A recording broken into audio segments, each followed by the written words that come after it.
music is such an important part of the Grownish fabric, from the episode titles to just the music selection in each episode, because it's just always great.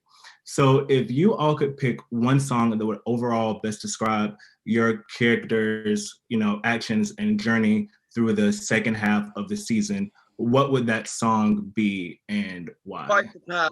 Hey, Fight the Power was that B. That'll be Aaron's for sure. It's on brand. It's on brand. That's what he does constantly. Hold on, Ari's got a song out. I gotta look it up right now. Diggy, you go.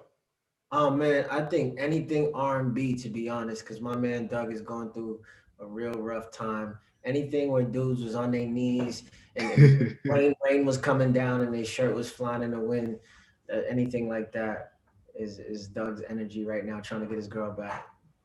I'm thinking of "Can You Stand the Rain" by New Edition, something like that. All of that.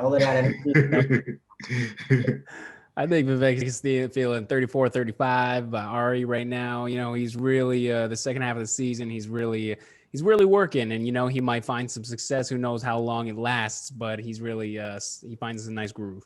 And what do you think will surprise people the most about the second half of the season? I felt like there were a few twists and turns in the first half, but what do y'all think people will look at and say, dang, I didn't expect to see that happen in Grownish?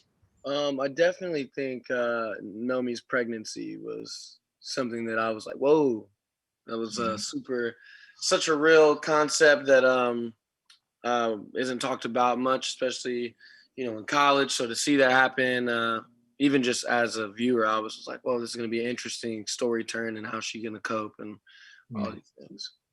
I think the way that we approach toxic masculinity is going to be one that people are be like, they don't talk about it, and maybe they think about it, but it'll be one that I think might rub some people in a way that they wouldn't like to admit that they would say out loud. For me, I just think how Doug and Jazz end up handling this whole situation. I feel like a lot of people were ready, like, whoa, like 6 months. What is that? How is that going to work, especially in college? So I'll just have to see how we deal with it. And for this question, you can't count your own character, but if you were to pick any other character whose shoes, I guess, you would rather be in, because I guess all the characters are going to do different things during the season, but there's a character who you think is in a better position this season, who would it be? Vivek is kind of winning right now, to be honest. He got the crazy house, making money, new girl. Vivek kind of got it made, to be honest. He's got it made, for sure. I'd say Dean Telfie, just because I want to know where his crazy ideas come from. So I'd want to, pick his brain as him.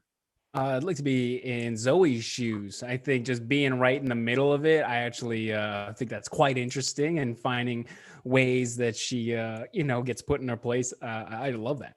I appreciate you for taking the time out. Thank you, man. And I hope you enjoy the rest of your day. Back at you. Happy New Year. You too.